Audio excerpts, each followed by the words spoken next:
Bonjour à toutes et à tous et bienvenue dans ce second webinaire de la Semaine internationale de la Faculté de droit, économie et gestion. Donc pour ceux qui peut-être ne me connaîtraient pas, donc je suis Catherine Krapski, vice-doyen en charge des relations internationales de la faculté. Et je vous présente Madame Éponine Vuillet qui est à la mobilité sortante à la direction de l'international, donc qui vous parlera de tout ce qu'il faut faire quand vous commencez votre mobilité, c'est-à-dire une fois que vous êtes arrivé dans l'université d'accueil. Et Madame Lélia Gou, donc, qui est en charge du bureau des relations internationales de la faculté et qui vous expliquera ce qui se passe à partir du moment où on reçoit votre relevé de notes. Et pour ma part, je vous expliquerai comment changer, pourquoi et comment changer un Learning Agreement, donc un programme de cours une fois arrivé dans l'université d'accueil. Alors aujourd'hui, on va faire un petit peu différemment par rapport à mardi. Donc nous allons chacune vous présenter le support qui va être mis à disposition ce soir sur la page de la Semaine internationale, à la page d'aujourd'hui.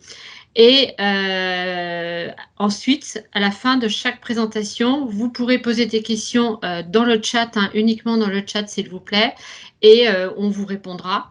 Et une fois qu'on aura fini avec un point, donc le premier point étant qu'est-ce qui se passe quand on arrive, eh bien, on passera à la seconde présentation. À nouveau, vous poserez des questions.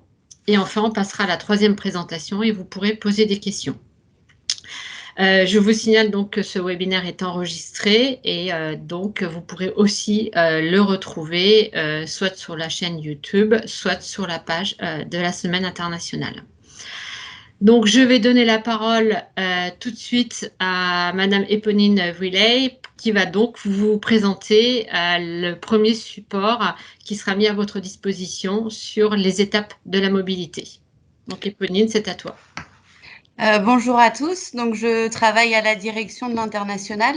On se charge notamment des nominations et des aides financières une fois que vous avez été sélectionné. Donc je vais vous présenter le support qui va vous permettre de constater ce que vous devez faire une fois que vous êtes arrivé à l'université d'accueil. Hop.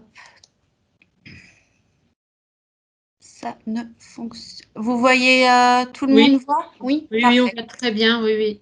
Je pense que tu es sur la deuxième page, mais c'est pas grave. Ah, ça commence bien. Hop. Eh ben oui, tout à fait. Voilà. Hop. Donc, vous avez passé toutes les étapes de sélection, de nomination. Vous avez rendu vos dossiers d'aide financière, notamment dans les temps. Et vous arrivez enfin à l'université d'accueil. Donc, il y a plusieurs étapes à respecter. Hop. Donc, la première, qui concerne l'attestation de présence, c'est le document qui vous permet de toucher les aides financières qui vous ont été attribuées, notamment. Donc, vous devez tout d'abord vous rendre au service des relations internationales de l'université d'accueil avec le document en question. Et le bureau des relations internationales vous indiquera comment remplir le document. La plupart du temps, d'ailleurs, ils le remplissent eux-mêmes puisque c'est eux qui ont les informations qui permettent de remplir le document. Pour rappel, il faudra être inscrit à l'université d'Angers aussi bien administrativement que pédagogiquement avant votre départ dans l'université d'accueil. C'est très important. À propos de l'attestation de présence, donc votre date de début devra correspondre au premier jour de présence obligatoire dans l'université d'accueil, c'est-à-dire ou votre premier jour de cours ou le premier jour d'orientation ou de Welcome Week. Ce qui arrive fréquemment dans les universités d'accueil, c'est une semaine qui vous permet de, voilà, de vous intégrer correctement sur place. La plupart du temps, donc, une carte d'étudiant de l'université vous sera délivrée. Et donc, j'insiste bien sur ce point-là. En théorie, vous devez faire compléter et signer votre attestation de présence par la personne du Bureau des relations internationales. C'est-à-dire que vous n'êtes pas autorisé à vous déclarer signataire de ce document et vous n'êtes pas censé le remplir vous-même. C'est très important puisque c'est ce qui va permettre donc la mise en paiement de votre allocation ou des aides financières. Et c'est très important pour pas que vous vous retrouviez avec un remboursement de trop perçu à la fin de votre mobilité. La plupart du temps, les documents à fournir sont téléchargeables ici, sur le site de l'UA, suivant la catégorie à laquelle vous appartenez. M'occupant plutôt d'Erasmus+, donc ce sera cette catégorie-là. Et ce document sera bien sûr à envoyer à notre service afin qu'on puisse le traiter et mettre en paiement vos allocations. Dans votre dossier, vous aurez aussi à fournir un Learning Agreement, qui est donc un contrat pédagogique reprenant les cours que vous suivrez dans l'établissement d'accueil et les cours que vous auriez suivis à l'UA, c'est des équivalences. Mais je laisserai à Madame Krapski le soin de vous expliquer plus en détail ce qu'il doit contenir.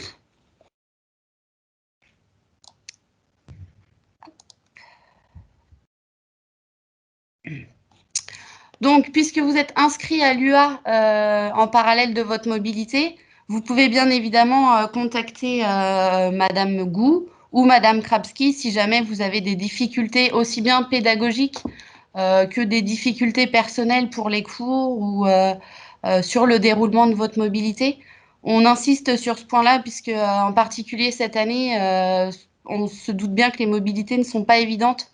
Et il faut vraiment ne pas hésiter à nous signaler si vous aviez le moindre problème. Alors, dans le cadre du programme Erasmus, vous pouvez prolonger votre mobilité. C'est-à-dire que si vous étiez parti sur un semestre seulement et que vous vous apercevez que le deuxième semestre, ça vous plairait aussi de le passer dans l'université d'accueil, c'est tout à fait possible. Donc, il faut commencer par télécharger l'extension de séjour que vous retrouverez ici aussi. Hop, extension de séjour Erasmus+.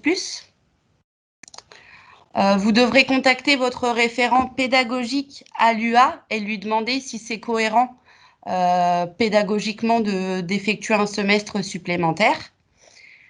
Et contacter l'université d'accueil pour être sûr qu'ils sont eux aussi d'accord, aussi bien pédagogiquement qu'au niveau des places. Parce que souvent, en place physique, ça peut être plus compliqué.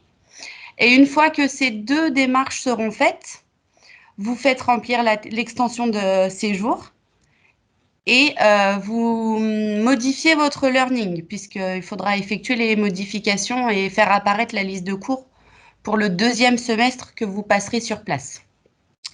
J'insiste sur le fait que l'extension de séjour n'est valable que pour les mobilités Erasmus.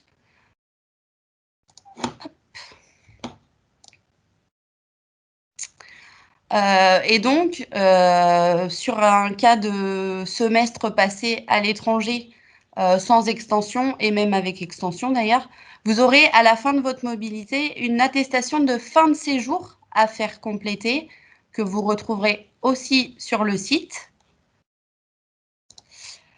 Donc, cette attestation de fin de séjour devra reprendre les dates de mobilité réelles passées donc à l'université d'accueil, c'est-à-dire la date de premier jour obligatoire et la date de fin de séjour qui devra, elle, correspondre à la date du dernier examen hors rattrapage. C'est-à-dire que pour le calcul de votre allocation, les examens ne sont pas compris. Les examens de rattrapage, pardon, ne sont pas compris dans le calcul de l'allocation.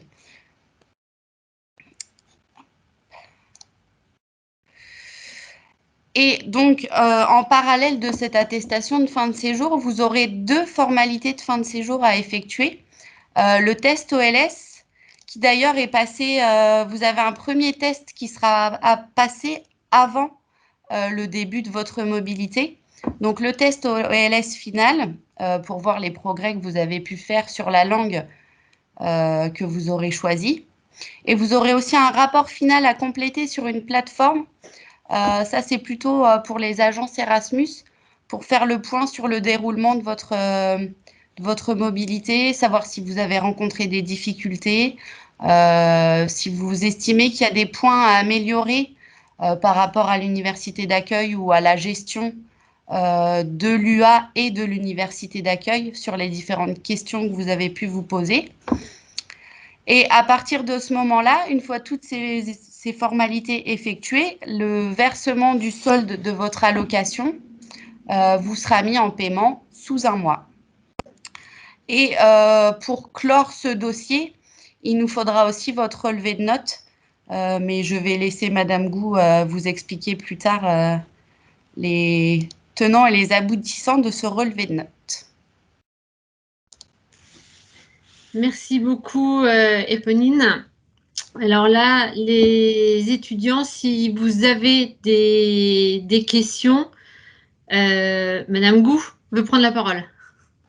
C'est juste pour ajouter par rapport au test OLS. Les années passées, certains étudiants nous ont demandé si c'était à communiquer aux universités d'accueil. Non, je te laisse répondre, Éponine. Comme tu veux. En effet, normalement, les universités d'accueil n'ont pas à vous demander le résultat du test OLS initial. Ils peuvent vous demander un certificat de votre professeur de langue, mais le test OLS n'a pas vocation en fait à être diffusé auprès de l'université d'accueil.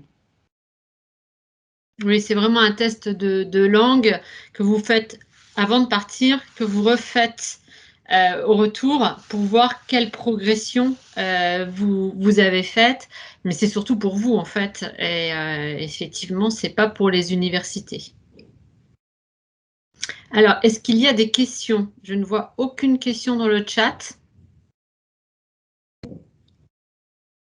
Bah, écoute, Éponine, ça devait être très, très clair. J'ai bien fait ma présentation. Donc, si vous avez des questions, elles peuvent venir après, hein, n'hésitez pas quand même.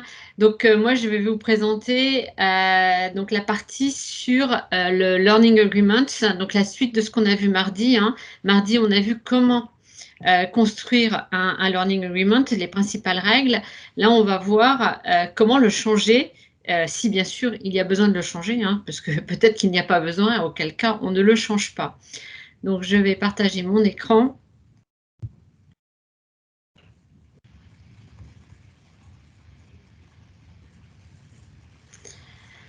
Donc là, vous êtes arrivé donc, dans l'université d'accueil et il se peut que vous ayez besoin de changer le programme de cours qui a été pourtant validé avant de partir et donc signé par vous-même, par moi-même et par l'université d'accueil. Et validé bien sûr par votre référent pédagogique. Donc on va voir d'abord pourquoi il faudrait faire un changement de Learning Agreement. Sur quel document on le fait? Comment fait-on? Quelles sont les procédures administratives qu'il convient de respecter pour que tout se passe le plus vite possible et qu'il n'y ait pas de mauvaises surprises au moment où on reçoit vos notes? Et je réinsisterai sur l'importance de bien communiquer tout changement de programme de cours pour ne pas avoir de mauvaises surprises lors de la transcription de vos notes. Alors, tout d'abord, pourquoi faire un tel changement? Donc, il se trouve que lors de votre inscription pédagogique dans l'université d'accueil, il va y avoir plusieurs circonstances qui vont peut-être vous amener à nous contacter pour nous dire que voilà, il se passe tel ou tel événement qui fait qu'il va falloir changer ce Learning Agreement. Donc là, on va voir quelles sont les 5 principales raisons qui font qu'on change un Learning Agreement. Première raison, le cours n'existe plus. Ça peut arriver parce que effectivement, ça arrive aussi à l'université d'Angers. Hein, les maquettes de cours, donc vos programmes de L1, de L2, de L3, etc., sont ajustés d'une année sur l'autre. Et il se peut qu'un cours soit remplacé par un autre cours parce que, d'un point de vue pédagogique, on a jugé utile de modifier la maquette. Et ben, c'est la même chose dans les universités partenaires, bien évidemment. Et il se peut que quand ils ont signé votre Learning Agreement initial, ils n'avaient pas encore cette information. Et donc, vous arrivez, le cours n'existe plus. Donc, bien sûr, il faut trouver un autre cours. Autre chose qui est très importante à savoir, c'est qu'un étudiant d'échange n'est pas un étudiant qui va être inscrit dans toute une année. Vous n'allez pas suivre, par exemple, vous partez en L3 droit, vous n'allez pas forcément suivre tout le semestre de la L3 droit de l'université d'accueil. On dit que vous picorez des cours. Alors vous picorez pas trop, mais à partir du moment où vous picorez dans plusieurs années, eh ben, vous pouvez avoir des problèmes d'emploi du temps. Si à Angers, un étudiant d'échange prend un cours en L3 économie et tout le reste en M1 finance, bah peut-être que le cours de L3 économie va être pendant un cours de M1 finance. Bien sûr, tous les cours de M1 finance sont cohérents et ne se chevauchent pas. Mais à partir du moment où on va voir ailleurs, bah, il peut y avoir un chevauchement.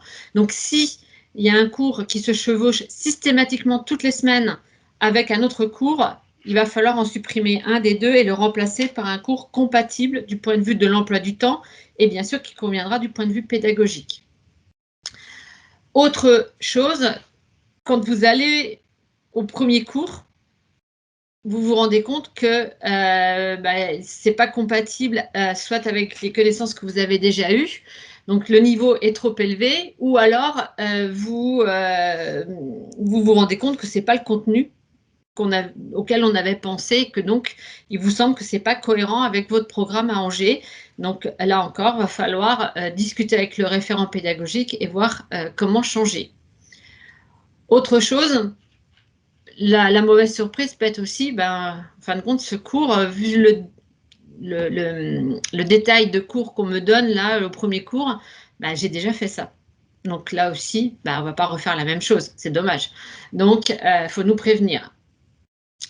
Autre chose, alors, ça n'arrive pas souvent, mais ça arrive, certaines universités, sur certains cours, ont un nombre maximum de places. Et normalement, quand vous avez fait le Learning Agreement, vous vous êtes inscrit pédagogiquement à l'avance dans ces universités-là, mais pas toujours. Et donc, on peut avoir la mauvaise surprise quand vous disent « bah non, désolé, il n'y a plus de place ». Donc, et là, il va falloir trouver un autre cours. Donc, vous voyez, il y a quand même pas mal de cas de figure, ce qui explique que, je dirais, dans 90% des cas, à peu près, il y aura un changement de Learning Agreement. Souvent à la marge, mais on a souvent des changements de Learning Agreement. Donc, c'est pas un problème. Mais alors, ça ne veut pas dire qu'il ne faut pas le préparer avant, parce que du coup, comment on change? Non, non, parce que c'est vraiment à la marge. Hein. C'est souvent un ou deux cours qui va poser problème. Et c'est beaucoup mieux de l'avoir fait, bien sûr, à l'avance. Alors, maintenant, c'est comment on fait et sur quel document. Alors là, je vais insister fortement. Voilà, vous avez vu, là, il y a un gros point d'exclamation.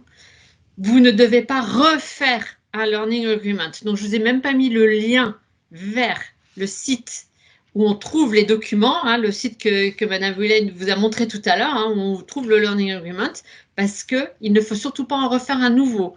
Donc, le Learning Agreement initial, il a trois parties. Il a une partie avant la mobilité, une partie pendant la mobilité et une partie après la mobilité. Alors, la troisième, je n'ai encore pas compris à quoi elle servait, mais ce n'est pas grave. Mais là, il va falloir, donc on garde la première partie. Donc, vous avez fait votre programme de cours. On a en dessous le programme équivalent, enfin, considéré équivalent à Angers. Vous avez signé, j'ai signé, l'Université d'Arcueil a signé. Voilà. Ce document-là, vous l'avez avec vous. Et surtout, il y a d'autres pages. Et sur les pages During the Mobility, là, vous avez de la place pour dire ce cours-là, hop, on l'efface, on le remplace par celui-là. Vous devez mettre la raison, donc c'est une des 5 raisons-là. Hein. Vous devez mettre la raison, vous devez mettre le nombre de crédits du cours qui est enlevé, le nombre de crédits du cours qui est ajouté, etc.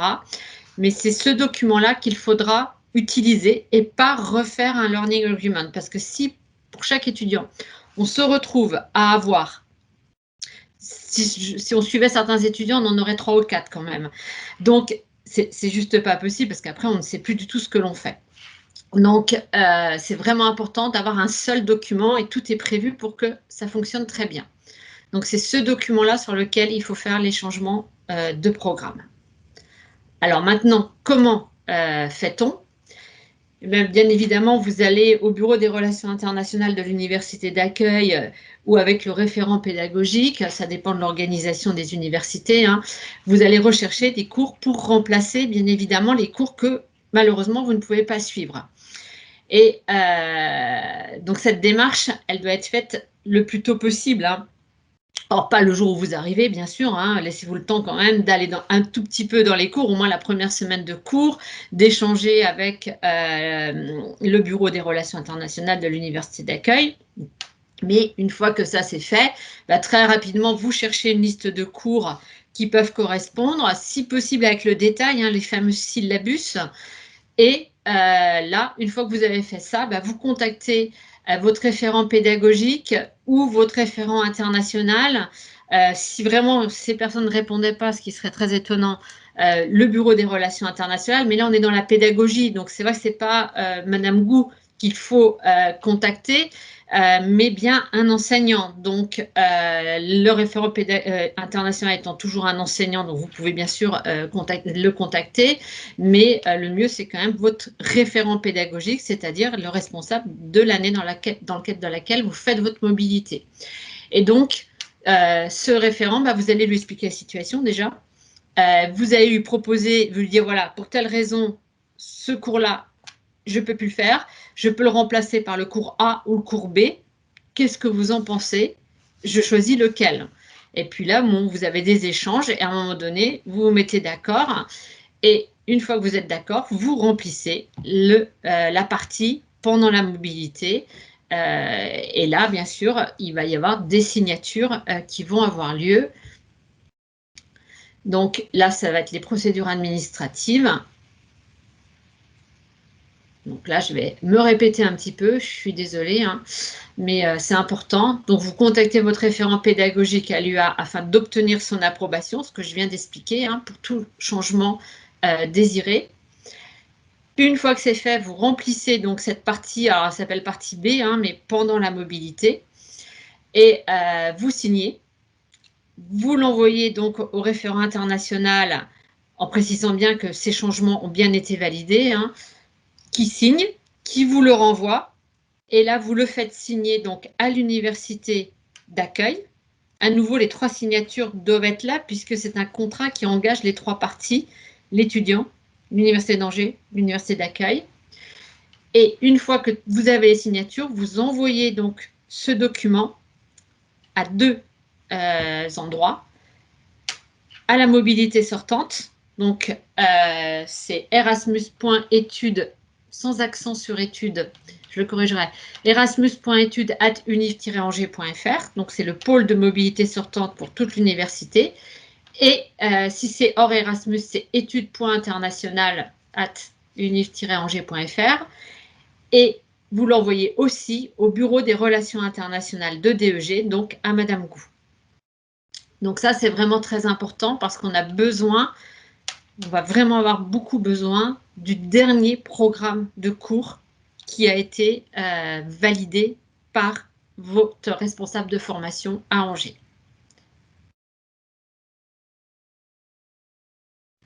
Donc, l'importance du Learning Agreement modifié. Donc, j'ai remis exactement les mêmes informations que sur le support sur le Learning Agreement parce que c'est exactement la même chose, hein. C'est qu'il est impératif que lorsque Madame Gou recevra votre relevé de notes, qu'elle puisse vérifier qu'il y a exacte correspondance entre la liste des cours qui a été réellement suivie et la liste des cours qui a été validée sur le Learning Agreement. S'il n'y a pas correspondance, vous ne validerez pas forcément votre semestre. Donc, c'est vraiment très, très important. Donc, voilà pour les modifications du Learning Agreement. Donc, pourquoi, comment et vraiment les procédures administratives à respecter. Alors, je vois qu'il y a des questions. Dans le cas d'une mobilité sur 2 semestres, est-ce que l'on fait 2 Learning Agreements distincts? Et si oui, quoi doit-on faire le deuxième? Éponine, je te laisse répondre. Alors, en théorie, vous pouvez faire votre learning sur les 2 semestres dès le début de votre mobilité.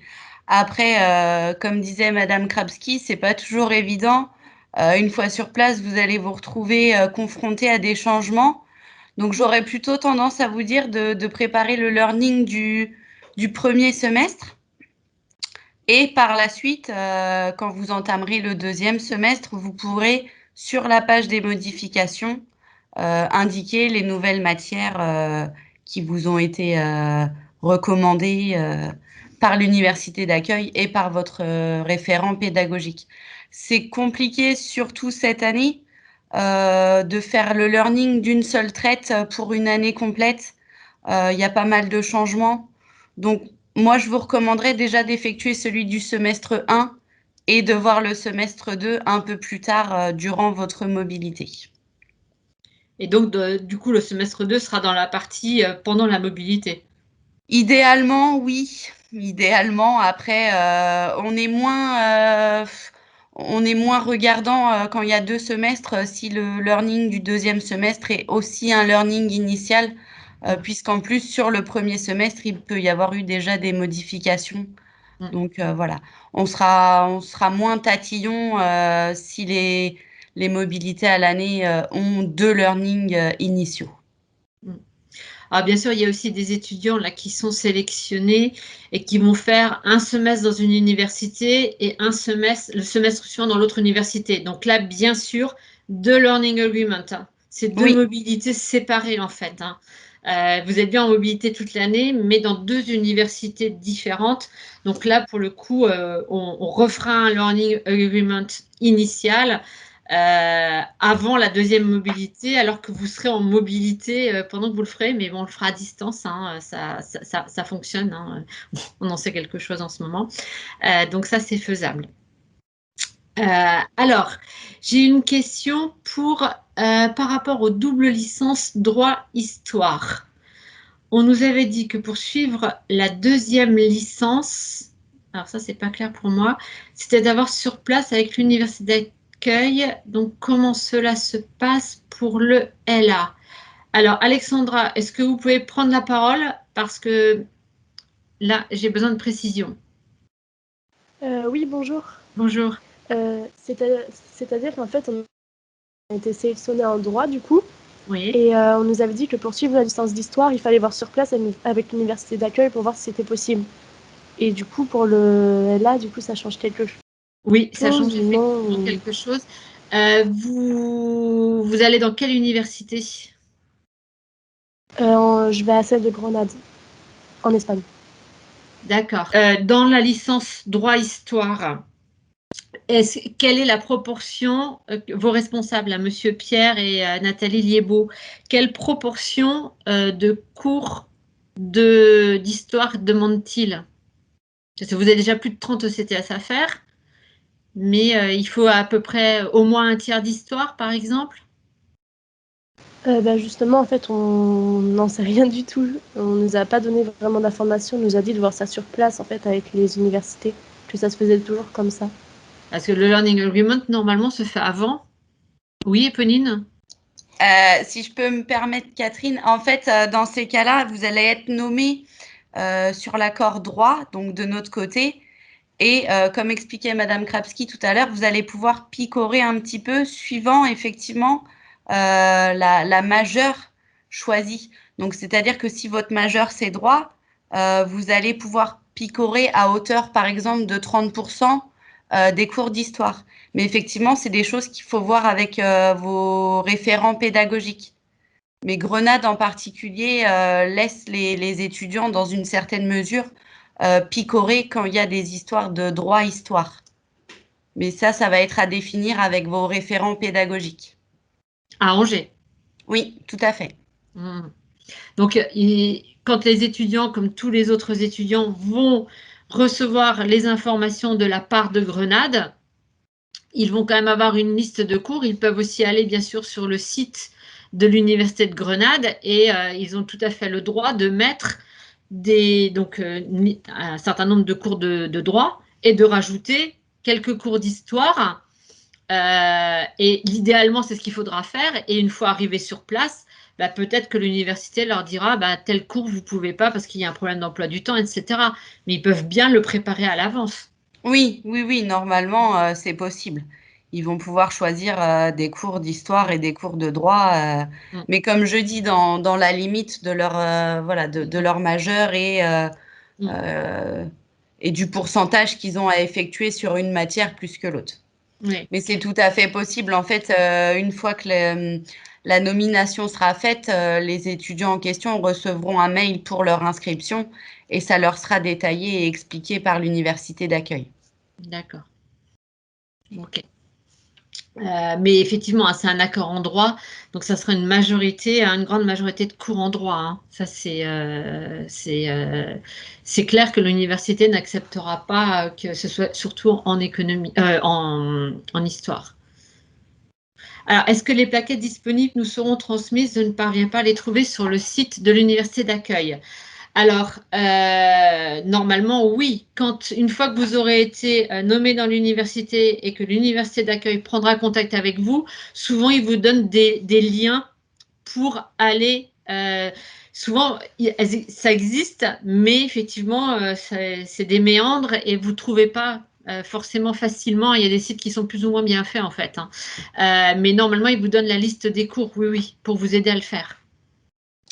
Si je peux compléter, effectivement, de toute façon, quand on effectue la nomination à l'ADI, la plupart du temps, on vous informe donc qu'on a bien prévenu l'université d'accueil et on vous transmet ce qu'on appelle une fact sheet.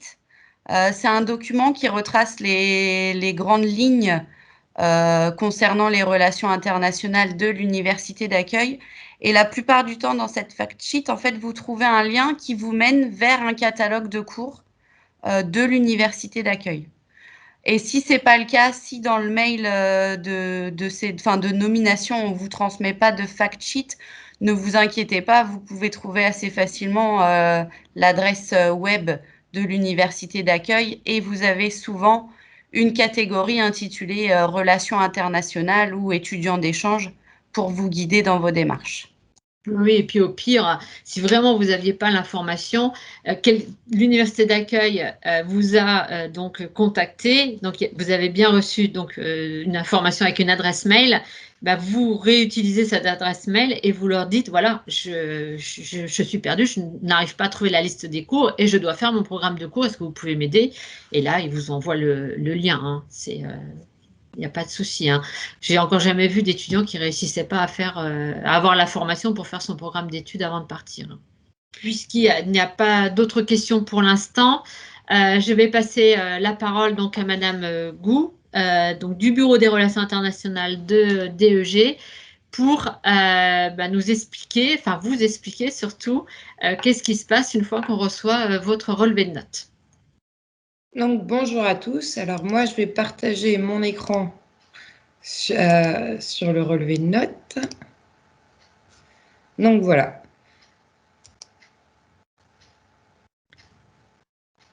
Donc, quelles sont les règles essentielles?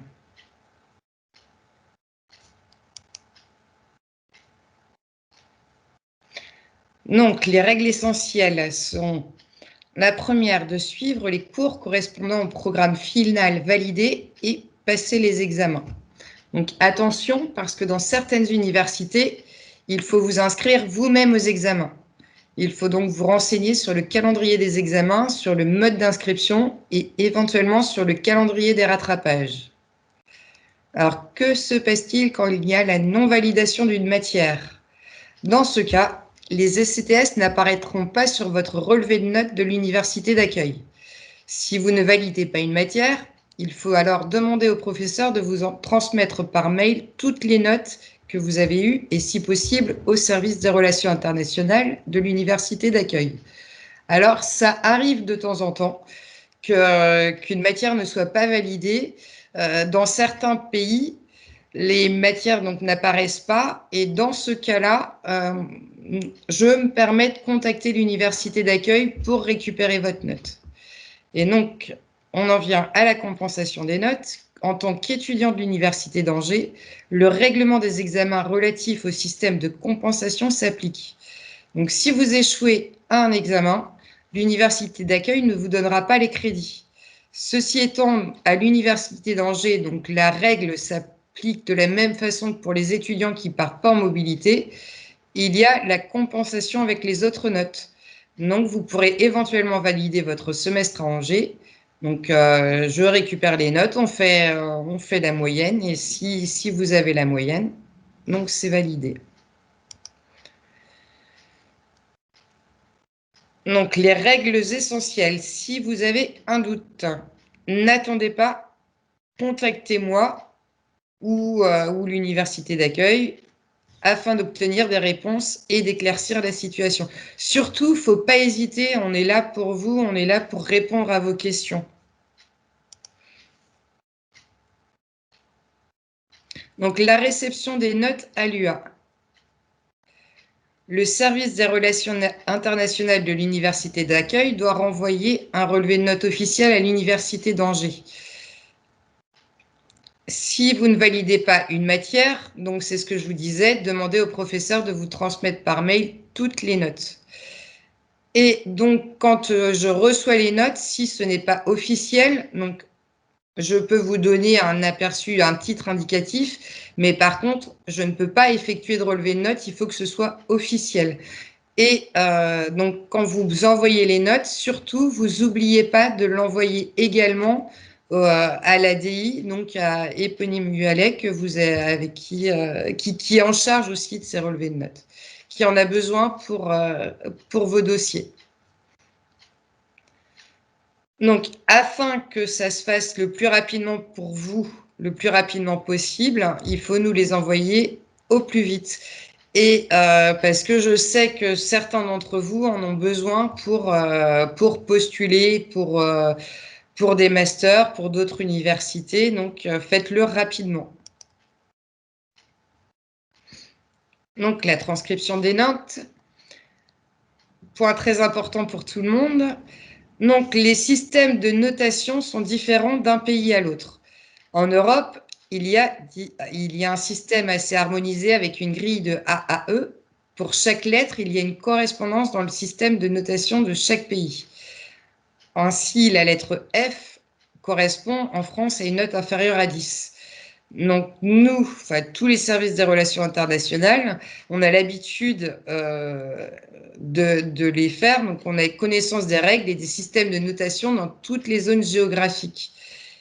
Il existe des grilles de transcription des notes. C'est pour ça que vous ne pouvez pas faire la transcription vous-même. Dans certains pays, il y a des étudiants qui m'envoient leurs notes en me disant que potentiellement, ils vont avoir telle moyenne parce qu'ils s'imaginent qu'il y a une règle de 3. Non, on ne peut pas faire comme ça. Donc, il y a vraiment des règles à suivre et il faut vraiment attendre notre tour pour avoir votre résultat du semestre ou de l'année. Donc, la validation de votre séjour. Le relevé de notes transcrit dans le système français est soumis au jury d'examen de vos formations. Donc, une fois que votre relevé de notes est transcrit et validé par Madame Krapski, il est soumis à un jury d'examen, le jury de votre formation. Et une fois qu'il a été validé par ce jury d'examen, il vous est transmis. Donc, si vous avez des questions, n'hésitez pas. Alors, généralement, cette partie-là provoque beaucoup de questions. Donc, je suis étonnée qu'il n'y ait pas de questions, notamment sur la partie transcription de notes. Donc, ça semble être clair. Donc, c'est vraiment très, très important hein, parce qu'on a régulièrement des étudiants qui sont potentiellement surpris. Or, on utilise vraiment des grilles qui sont, alors les grilles générales Erasmus notamment sont des grilles officielles hein, qu'on trouve sur le site de l'agence Erasmus France. Mais après, ce sont des grilles qui sont quand même assez grossières parce que vous voyez, il y a 5 lettres ou 6 lettres. Donc, c'est peu. Et on est obligé du coup de faire nous-mêmes des grilles beaucoup plus détaillées. L'idée étant bien évidemment de ne surtout pas de vous pénaliser, au contraire, hein, de vous permettre de valider votre semestre ou votre année, voire d'avoir la mention. Quand il y a un doute sur une note qui a un petit problème, bien évidemment, on transmet toutes les informations à notre disposition au jury d'examen. Et c'est bien sûr pas nous, hein, mais le jury d'examen de votre année de formation qui tranche et qui valide bien sûr votre semestre ou votre année. Est-ce qu'il y a des questions par rapport aux premières… Ah, pardon, Éponine, je n'avais pas vu que tu levais la main. C'est pas une question, c'était pour répondre à ta question sur les dernières pages du learning, notamment après la mobilité. Oui. En général, cette page-là, elle doit servir à l'université d'accueil justement à effectuer le relevé de notes. C'est ce qui est demandé par l'agence Erasmus. En théorie, le partenaire doit indiquer les notes sur cette dernière page, donc après la mobilité. Sauf que la plupart du temps, dans un souci justement de valider et d'officialiser les choses, ils font un relevé de notes à part où ils appliquent leur tampon et leur signature. Ah oui, honnêtement, je n'ai jamais vu cette partie remplie. Hein. Donc, ça arrive souvent en Italie. Les Italiens aiment bien remplir cette dernière page, mais c'est très, très rare. Ah oui, bah, pourtant on a des accords en Italie, je ne l'ai jamais vu. Hein. Mais bah, je ne sais pas, peut-être que Madame Kou l'a vu, mais moi non. Oui, et justement sur le relevé de notes, hein, c'était marqué à un moment donné sur le document. Parfois les étudiants envoient des captures d'écran. C'est pas possible. Hein, il faut vraiment un relevé. Alors vous pouvez envoyer vous-même le relevé par mail à partir du moment où c'est un document avec un tampon officiel. Donc là, il n'y a pas de problème, vous pouvez le faire vous-même, mais en général, il l'envoie. Hein. Il l'envoie soit à la direction de l'international, soit directement à Madame Gou. Des fois, moi, je les reçois. Bon, là, on les transfère entre nous, il n'y a aucun souci, mais il faut vraiment que ce soit un document officiel, donc généralement tamponné et éventuellement avec en plus une signature. Alors, j'ai une question. Est-ce que le fait d'être étudiant étranger est quand même pris en compte par l'université d'accueil dans la notation aux examens? Ah, bonne question. Alors, la règle de l'agence Erasmus hein, est que normalement, non. C'est-à-dire que vous devez être noté de la même façon qu'un autre étudiant. Alors ça, c'est la théorie. Et après, la pratique, je dirais, ça dépend de chaque enseignant parce qu'on ne peut pas obliger un enseignant à lui dire de ne surtout pas tenir compte, notamment dans l'écriture. Enfin, moi, je sais que les étudiants Erasmus ou les étudiants d'échange qui sont dans notre faculté, je leur dis souvent signaler, la copie est cachetée bien sûr, mais signaler simplement sur votre copie étudiant d'échange pour que le prof comprenne pourquoi le français, il y a beaucoup de fautes de français par exemple, parce qu'il y a quand même des enseignants qui n'apprécient pas du tout les nombreuses fautes de français que l'on peut trouver dans les copies et qui peuvent enlever des points supplémentaires. Donc quand c'est un étudiant d'échange, c'est un tout petit peu embêtant quand même. Mais sinon, il y a des universités, je le sais, hein, moi je suis pas favorable à cela, mais je le sais. Il y a des universités qui font des examens spécifiques pour les étudiants Erasmus. Normalement, non. Normalement, ce n'est pas autorisé. Mais bien sûr, on n'intervient pas. Hein. On n'a pas à intervenir. Donc, attendez-vous à ce que vous soyez traité comme un autre étudiant. Alors, Valentin Angevin, si j'ai bien compris, une fois que l'on a passé nos examens, ce sera à nous, étudiants, que l'université d'accueil va nous envoyer. Pas forcément. Il y a plein de pratiques différentes. Si vous le recevez, oui, vous devez le transmettre à Madame Gou et au service de la mobilité sortante de l'université d'Angers. Donc, aux deux services. Alors, au service de la mobilité sortante, parce que ça fait partie de votre dossier, ça permettra de clore le dossier avec bien sûr l'attestation de fin de mobilité, le test OLS, le rapport, etc. pour Erasmus, là. Et pour Madame Gou, tout simplement, parce que si elle n'a pas vos notes, elle va avoir du mal de faire la transcription. Ce qu'on appelle transcription de notes, c'est votre relevé de notes de l'université d'accueil est transformé en relevé de notes à la française, avec des notes françaises. Voilà. Et ce que je vous conseille de faire aussi quand vous candidatez, par exemple pour les Master 1, puisque là, on a énormément d'étudiants qui vont partir dans le cadre de la L3, hein. Pas que, mais quand même, on en a beaucoup. Donc, vous allez faire des dossiers de candidature pour des Master 1. Je vous conseille de mettre les 2 relevés de notes. Le relevé de notes officiel de l'université d'accueil, donc dans les notes du pays, du système de notes du pays où vous étiez, et la transcription française. Comme ça, l'université dans laquelle vous allez candidater voit bien que vous êtes allé à l'étranger. Parce que des fois, vous ne l'expliquez pas forcément très bien dans le dossier ou les dossiers sont lus trop vite. Donc, on voit bien que vous êtes allé à l'étranger et voit qu'on a fait une correspondance en notes françaises. Ce qui aide. Vous savez que toutes les universités ne font pas cette correspondance. Il y a des universités qui ne font pas les transcriptions de notes et donc les étudiants, quand ils candidatent dans des masters, se retrouvent avec un bulletin de notes d'un pays étranger et si les membres du jury ne sont pas habitués, ils ne savent pas ce que ça veut dire. Que nous, au moins, on vous fait une transcription en notes françaises. En France, c'est quand même plus facile. C'est généralement ce qu'on comprend. Donc, voilà. Est-ce qu'on a accès au PowerPoint d'information que vous utilisez pour la présentation? Oui, je vais vous montrer. Vous allez sur le site de l'Université d'Angers. Donc, vous allez sur la faculté de droit, économie, gestion, international. Vous allez, je veux partir à l'étranger. Alors, c'est un des chemins, parce qu'il y en a d'autres, mais bon, je vous montre celui qui me semble être, voilà.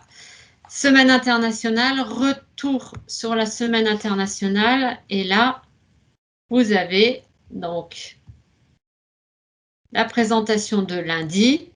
Donc, vous avez le support plus le replay. Mardi, donc vous avez le support sur le Learning Agreement, donc initial, la préparation du départ, les aides financières et vous avez le replay du webinaire. Donc, hier, c'était sur les accords de multidiplomation. Et enfin, aujourd'hui, donc déroulement de la mobilité. Donc, ça va venir, hein, puisqu'on est en train de le faire, mais vous aurez exactement la même chose que mardi. Et ces documents-là ont vocation à rester sur le site à la fois de DEG et sur le site de la direction de l'international. Toutes les pages, hein, il y a beaucoup de pages sur le site de l'Université d'Angers pour tous les étudiants de toutes les composantes. Notre relevé de notes, doit-on vous envoyer l'attestation de fin de séjour en même temps ou pas? Alors, Éponine, je te laisse répondre. Généralement, il y a très peu de chances que le relevé de notes arrive aussi vite que l'attestation de fin de séjour. De mon point de vue et de la situation habituelle. Après, généralement, le bureau RI DEG n'a pas besoin de votre attestation de fin de séjour. Je dis bien généralement. Donc, moi, ce que je vous invite à faire, c'est d'abord nous transmettre votre attestation de fin de séjour, donc à l'ADI, à l'adresse Erasmus Études. Parce que si jamais votre relevé de notes arrive 3-4 semaines après la fin de votre mobilité et que vous attendez 3-4 semaines pour nous joindre aussi votre attestation de fin de séjour, ça n'a que très peu d'intérêt pour la mise en paiement du solde de votre allocation. Donc, dans un premier temps, nous, on recommande d'envoyer d'abord l'attestation de fin de séjour et après le relevé de notes. Après, si vous avez tout d'un coup, c'est parfait. N'hésitez pas à tout envoyer d'un coup. Mais ça arrive vraiment très rarement. Oui, on a plutôt, on court parfois, il me semble, Lélia, après les relevés de notes. Hein. Parfois, il faut quand même contacter les universités pour les avoir. Hein. Oui, et en même temps, je voudrais rajouter, vous inquiétez pas. Alors, l'habitude qu'il faut que vous preniez quand vous nous envoyez un mail, c'est d'envoyer à la fois Erasmus Études et à la fois au bureau des RI, et même avec Madame Krapski, de mettre tout le monde dans la boucle, parce que tout le monde a le même degré d'information, et vous n'avez pas votre mail à envoyer 3 fois, ou vous dire mince, j'ai oublié de transmettre à telle ou telle personne. Si on est toutes dans la boucle en même temps, on est tous concernés par vous. Donc, si jamais le document ne nous est pas destiné, c'est pas grave. On est au courant de ce qui se passe, et c'est plus important que tout le monde soit prévenu en même temps, en fait. Ah oui, Valentin, c'est exactement la même chose hors Erasmus. Vous aurez pas, on n'a pas c'est rare d'avoir le relevé de notes prêt au moment où vous finissez votre mobilité. Il faut laisser le temps, vous savez bien comment ça marche à Angers, il faut laisser le temps aux enseignants de corriger les copies et les jurys de se faire. Donc nous, on a un délai d'1 mois à Angers, hein, donc ça doit être pas à peu près pareil. Cela étant dit, il peut arriver que vous obteniez, enfin, que ce soit plus facile d'obtenir le relevé de notes que l'attestation de fin de séjour. Donc, dans ce cas-là, aussi bien Erasmus que hors Erasmus, il nous arrive dans ce cas-là de prendre la date du dernier examen présente sur le relevé de notes. Donc, si jamais vous avez des difficultés à obtenir l'attestation de fin de séjour et que sur votre relevé de notes, il y a les dates de passage des examens, vous inquiétez pas, on peut aussi se baser sur le relevé de notes et les dates qui y figurent. Parce que je sais que ça a tendance à angoisser certains étudiants. Pour X raisons, l'université d'accueil ne veut pas remplir l'attestation de fin de séjour, mais dans ce cas-là, il n'y a pas de souci. Parfois, certaines universités d'accueil font figurer la date des examens sur le relevé de notes, et dans ce cas-là, on se contente du relevé de notes. D'accord. C'est quand même étrange qu'ils ne remplissent pas l'attestation de fin de séjour. Hein. Cette année, on a eu beaucoup le cas où malheureusement l'étudiant était reparti avant le dernier examen, puisque les cours étaient en distanciel. Et en fait, ça oblige l'université d'accueil à lui redemander tout un tas de justificatifs. Ah oui, d'accord. Et certaines universités nous ont clairement fait comprendre que c'était pas leur travail. Donc voilà, on est dans un cadre exceptionnel pour tout le monde et on va pas chercher midi à 14h pour la complétion de certains documents et on va laisser un peu plus couler. Oui. Si on a la date, parce que sur pas mal de relevés de notes, on n'a pas de date en fait. Donc si on a la date, c'est bien, mais c'est vrai que si on n'a pas la date, c'est quand même un petit peu embêtant. Oui.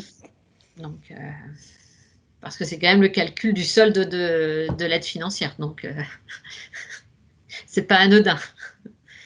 C'est sûr. Écoutez, il me reste, mesdames, à vous remercier pour votre aide. Et puis, à tous les étudiants, parce que je pense que là, nous avons essentiellement des étudiants qui ont été sélectionnés, donc qui vont partir en mobilité. Vous souhaitez de bien préparer votre mobilité. Et donc, je crois que vous avez compris, hein, on est bien sûr à votre écoute et on répondra à vos questions. Donc, n'hésitez pas à nous contacter si vous avez des doutes, des questions supplémentaires, etc.